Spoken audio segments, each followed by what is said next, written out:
Oh, go home, my friend. Let's go. Oh, vámonos. Pareho. My friend, Philippines, good for back. They will talk. Again? First October? No, I don't know. No. Who told you?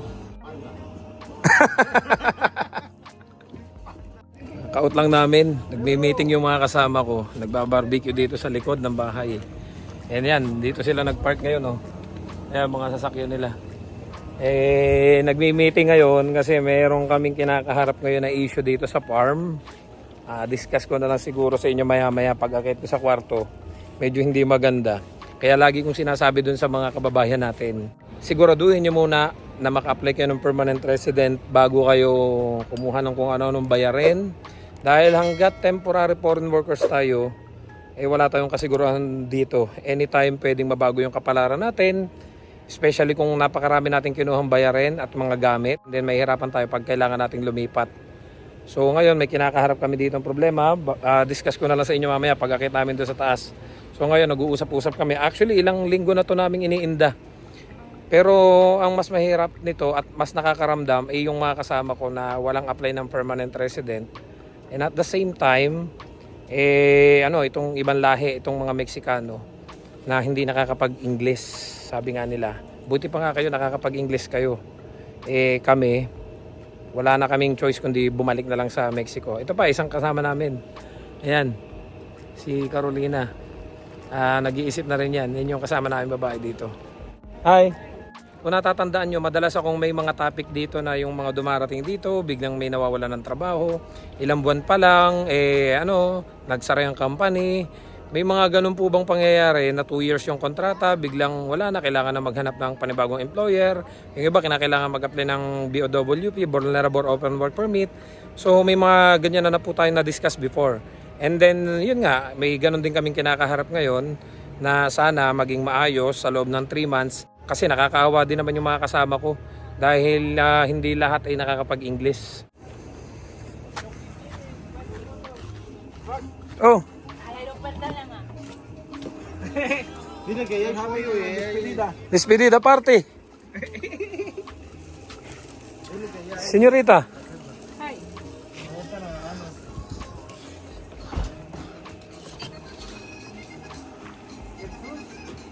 Despedida party, no more Christmas party ha.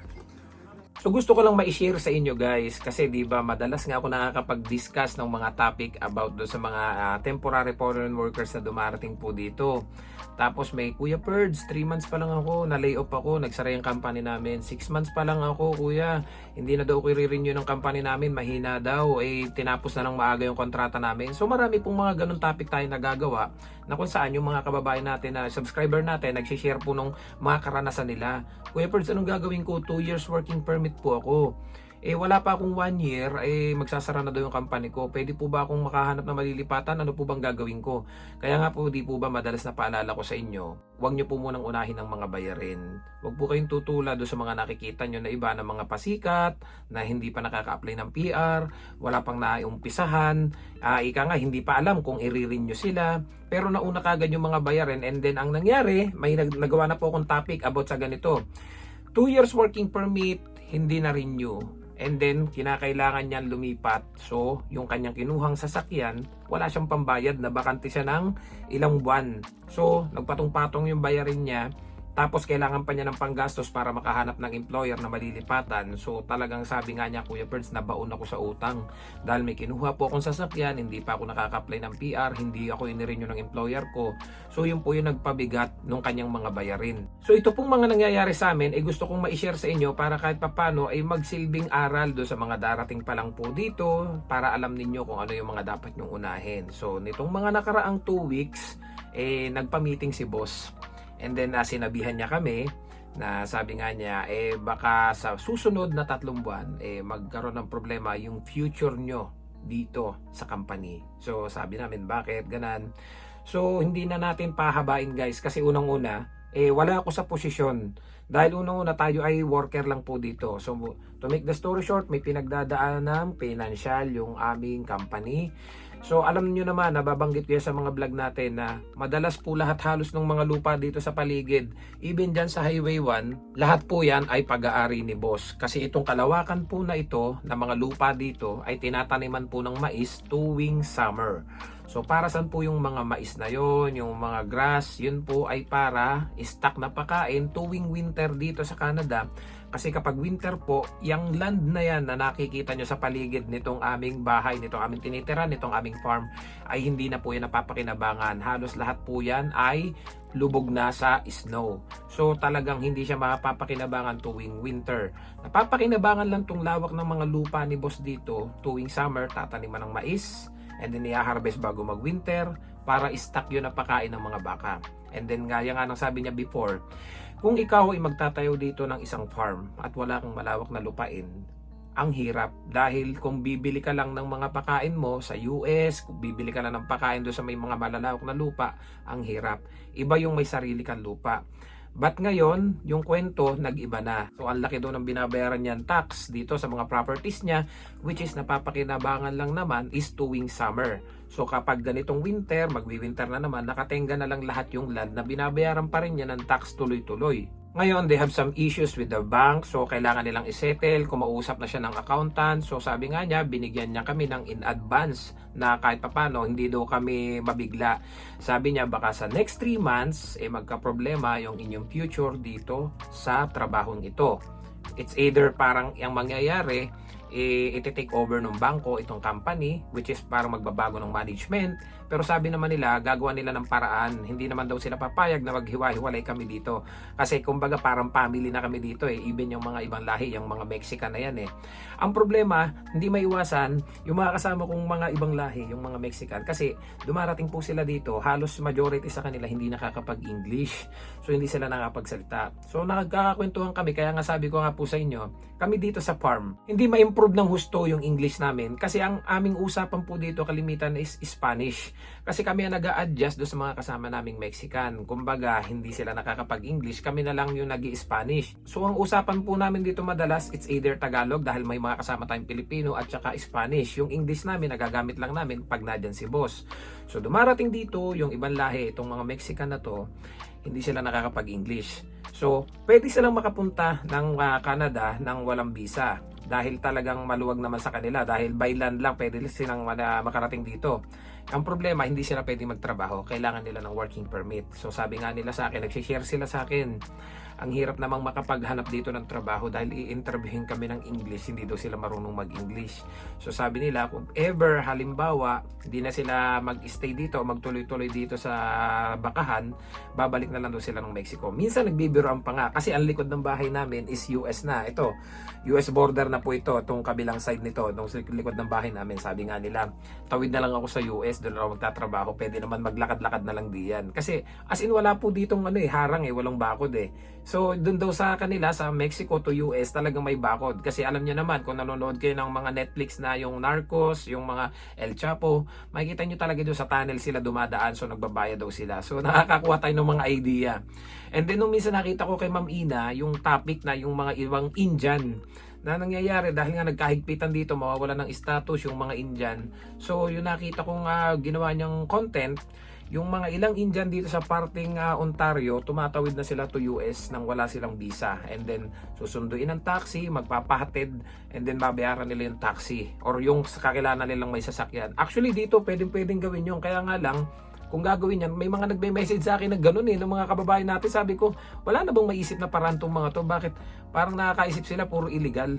Na parang mangyayari, may kaibigan daw sila sa US na baka pwede silang sunduin. Yan po yung isang bagay na wag nyong gagawin dahil unang-una, magkakahigpitan po yan in the future dahil yung mga darating dito na nakakuha ng maayos na visa and then biglang sa isang iglap mawawala, yung pala nasa US na. Kasi dito po sa Canada to US talagang as in walang harang. Minsan ipapasyal ko kayo dito sa likod ng bahay namin. Pag binaybay natin yan, as in talagang walang bantay, walang harang, hindi kagaya doon sa Mexico to US. Dito sa Canada to US, napakaluwag. Pwede ka nang makaliban ng kalsada. And then dire-diretso ka na lang, puro kabahayan na. So hindi ka na mapapansin, napakaluwag po. In our case naman, nung kasama kong isa na naka-apply na kami ng PR, actually expired na yung working permit namin. Wala na kaming working permit ngayon. Magto 2 months na kaming expired yung working permit. So naka-implied status na lang po kami. Nag-apply po kayo ng bridging open work permit, which is while waiting do sa paglabas ng aming permanent residence application. Ang inaalala nga namin ay itong ibang lahi kasi syempre kahit paano naging kasama na natin, medyo okay na, parang pamilya na rin, maayos-ayos na yung samahan. And then yung ibang kakilala natin at ibang kasama natin na ang nangyari hindi pa PR, kinuha yung family. So anong mangyayari if ever mawalan po ng trabaho dito? Syempre ang mangyayari, kinakailangan mo maghanap ng ibang working permit na kailangan supervisor ka pa din para yung family mo dito is mag-stay pa rin dito sa Canada. Gaya nga nasabi ko sa inyo. Kung natatandaan nyo, may pinost ako dito sa ating Facebook page at saka dito sa YouTube natin. 1 to 13 po ito. Sabi ko nga dito sa number 5 na ito, huwag dadaling kagad ang pamilya, aso, pusa dito sa Canada, lalo na kung hindi naman landed immigrant or PR. Hindi yun smart moves. I-secure muna ang job, tingnan kung gusto mo ba o kaya mo ang trabaho. Para if ever biglang ma-lay off or magsara ang workplace mo or gusto mong lumipat, hindi mahihirapan ng buong pamilya. Hindi secure ang work dito. May case na hindi ka gusto ng boss mo or minsan salbahe ang boss, katrabaho, mahirap mawala ng status ang temporary foreign workers. Kahit may kasamang open work permit. Huwag din bubuntisin kagad ang asawa pagdating dito. Mahirap mag-alaga, hindi sapat ang child support para sa pamilya. Sabi ko nga po sa inyo, nung una, yun din yung naiisip ko eh. Kahit temporary foreign workers ako, dahil supervisor naman ako, daling ko na kaya ang family ko. Yun nga lang, sabi ko nga po sa inyo, magugulat ka. Biglang sa isang iglap, magbabago yung kapalaran mo dito kapag wala ka namang kaalam-alam. Yung company mo pala, may pinagdadaan ng financial. Biglang nagsara, na-lay off ka, na-terminate ka, hindi mo alam, humina yung company, nagbago yung rules. Na dito na yung family mo, hindi ka pa nakaka-apply ng PR. So, ang hirap po nun. So, damay-damay kayo. Marami po kasing may message sa akin na dito na yung family nila and then hindi sila na-renew. So nahihirapan po silang makahanap ng panibagong LMIA na together na makukuha nila yung family nila or kasama na. Kasi pag supervisor ka or skilled ka, pwede mong i-sponsor ang iyong spouse and child, yung mga dependent mo para makarating po sila dito kahit na hindi ka pa permanent resident. Pero kapag nagka-leche-leche yung inyong status dito sa Canada, maaari po silang mapauwi dahil hindi ka pa nga PR. Kaya nga lagi ko sinasabi sa inyo, i-secure nyo muna ang inyong permanent residency. So kahit papano naman po, ay nag-aantay na lang kami ng aming permanent residency dito. Nagpapasalamat nga pala ako kina Sir Rodolfo Alquiros, kina Ma'am Kay Alquiros, yung mga kababayan natin dito.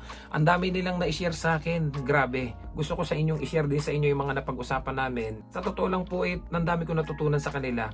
Doon sa mga kababayan natin na matatagal na po dito sa Canada na naging maayos ang buhay sa kabila ng mga struggle na pinaghirapan nila dito. Ako'y nagagalak at sobra akong natutuwa dahil sa kabila ng mga pinagdaanan nila, nasabi ko nga, yung hirap na pinagdaanan ko, wala pa pala sa hirap na pinagdaanan nila. Kaya kung ano man po itong mga nangyayari ngayon, kagaya niyan, madlimit kong isineshare sa inyo yung mga pinagdaanan ng mga kababayan natin na nadito na nawala ng trabaho or nagsara or na-lay off. So, akala nyo po ba kayo lang ang nakakaranas niyan? O ngayon, imagine pati kami, may mga ganyang struggle na pinagdadaanan dahil yung employer namin ay medyo may pinagdadaan ng financial. Pero gaya nga ng sabi ni boss, relax lang kayo kasi ginagawa naman namin ng paraan na syempre na kahit papano, matagal na sila dito. Hanggat maaari, may kinontak silang accountant na kahit papano makikipag-settle doon sa bangko na kung saan baka hindi natin alam, baka may mga some properties na bibitawan para ma-settle yung problema at mag-stay pa rin kami dito. Sa totoo lang po, dati iniisip ko, what if pagkatapos kong ma-PR, mag-change career po ako. Gaya nga ng ino-offer dito ng mga kaibigan natin, kababayan natin na mababait, yung mabubuting citizen at resident na po dito ng mga namimit ko. Birds, kung gusto mo, pwede ka naming kunin dito at i-apply kita sa home care. Meron din namang mga nag-o-offer ng custodian pag na-PR ka na kasi PR lang daw yung mga ina-accept. So maraming salamat po doon sa mga subscribers natin na nag-o-offer po ng mga trabaho, kung sakaling lumabas na daw yung PR namin. Sabi ko nga lang po, hindi ko po kasi agad-agad masagot kasi nga napamahal na rin sa akin tong farm na to. Although mababa, minsan kasi ganito yan wala na yan doon sa salary na doon sa boss. Minsan parang gano'n na po ba. Yun nga lang talaga, sabi ko nga, ayoko namang mag-stay sa aking comfort zone. If ever na lumabas yung PR, doon na tayo magkakaalaman. Kagaya no, sa home care, yung mga kakilala ko na galing ding farm din, nasa home care. So nakita ko talaga yung pagkakaiba ng salary nila at yung pag-iiba ng buhay nila. Kaya minsan naiisip ko na rin siguro kung ano yung mga nangyayari, kaloob na rin ng Panginoon yun. If ever na ganito nga, dumating tayo sa point na talagang hindi na kami mag-i-stay dito sa bakahan, dito sa dairy farm, baka yun na rin yung talagang ikinaloob ng Panginoon na kailangan mo nang mag-change career. Ito yung pasukin mo, mapapaganda ka dyan. Kasi naniniwala po ako dun May mga bagay tayong pinaplano, iba yung plano sa atin ni Lord. Sundin na lang po natin. Kasi mapapaganda po talaga tayo doon. Minsan may mga bagay tayong ipinipilit natin, hindi makukuha yan dahil iba yung plano sa atin ni Lord. Kaya nga sabi ko nga, kung ano man yung plano mo sa akin Lord, bahala ka na. Kung talagang hindi ako para dito sa bakahan, baka talagang sa iba yung pathway ko. Kasi sa totoo lang, hindi naman po talaga ito yung linya ko. Kumbaga, ito lang yung magiging way ko para sa permanent residency at saka kahit papano, ito yung nagbukas ng opportunity sa atin para makapagtrabaho ng maayos dito sa Canada. Nga lang talaga, hindi maiwasang mapaisip ako kasi kahit papano, naawa din naman ako doon sa iba. Sabi nga nung isa kong kasamang Mexican, sabi nga niya, ang hirap. Kasi maghahanap kami dyan, hindi naman kami i-accept basta-basta, hindi kami nakakapag-English. Pag in-interview kami, let's say farm din daw yung lilipatan nila. Dairy farm din. Kaya lang, yung ibang employer, baka mamaya, tanungin sila ng English, hindi sila makasagot. Kaya sabi nga nila, baka ang bagsak daw nila is balik na lang sa Mexico. Kasi yung iba po, nakakarating po dito, na-hired po sila, meron po silang mga translator. May dinadatnan po sila na kagaya niyan. May dinatnan sila dito kasing isang Mexican na nakakapag-English. So yun ang nagiging translator nila. So kung magwawatak-watak na sila dito at hindi na sila magkakasama-sama, yung kanilang company mapapasukan, hindi natin alam kung may kagaya din silang dadatnan doon na may Mexican din, na may magta-translate ng mga salita nila. So mahirap. Kaya doon sa mga nagtatanong nga po pala na, Weppers, okay lang ba hindi ako nakakapag-English? Napakahirap po. Dahil sa totoo lang, yung iba, makapasok ka man dito, meron tayong ilang kababayan na parang ika nga gagawin kang underdog, gagawin kang utusan, ika nga paglalaroan ka. Hindi ko naman po nila lahat. May mga ganun ako na-encounter na kung sino yung hindi nakakapag-English, parang ikaw yung gagawin bata-bataan nila, or kumbaga ikaw yung nagiging utos-utosan, or minsan may pagagawa doon sa kasama mo, hindi mo alam, ipinasa pa sa'yo dahil hindi ka nga nakakaintindi. Kaya mahirap po. Kaya kung may plano po kayong mag-apply ng Canada, make sure na kahit paano nakakaintindi po kayo at nakakaunawa ng English, dahil ang hirap po na yung papasukin mong bansa ay hindi ka nakakaunawa at hindi ka nakakabasa, hindi ka nakakapagsalita. Talagang mangyayari sa'yo, nakakaawa ka. So na-share ko lang sa inyo guys, sino ba naman mag-aakala na yung mga madalas na topic na dinidiscuss ko sa inyo, ito, pinagdadaanan din namin. Kaya nga sabi ko nga po sa inyo, dito po ay walang kasiguraduhan, walang assurance dito ang temporary foreign workers. Kaya lagi nating ugaliin na unahin nating makuha yung permanent residency. Dahil pag nakuha nyo yung PR, magbubukas po lahat ng opportunity. Wala po kasing kasiguraduhan ng isang temporary foreign workers. Anytime pwedeng mabago ang iyong kapalaran dito sa Canada. Kaya hanggat may pagkakataon, unahin nyo po muna i-secure ang inyong permanent resident dahil yan po yung magbubukas sa inyo ng lahat ng opportunity dito sa Canada. See you guys sa next vlog. Don't forget to subscribe, like, and share this video para kahit paano may idea yung mga kababayan natin nangangarap makarating dito sa Canada. See you guys sa next vlog. I love you all. God bless. Bye-bye.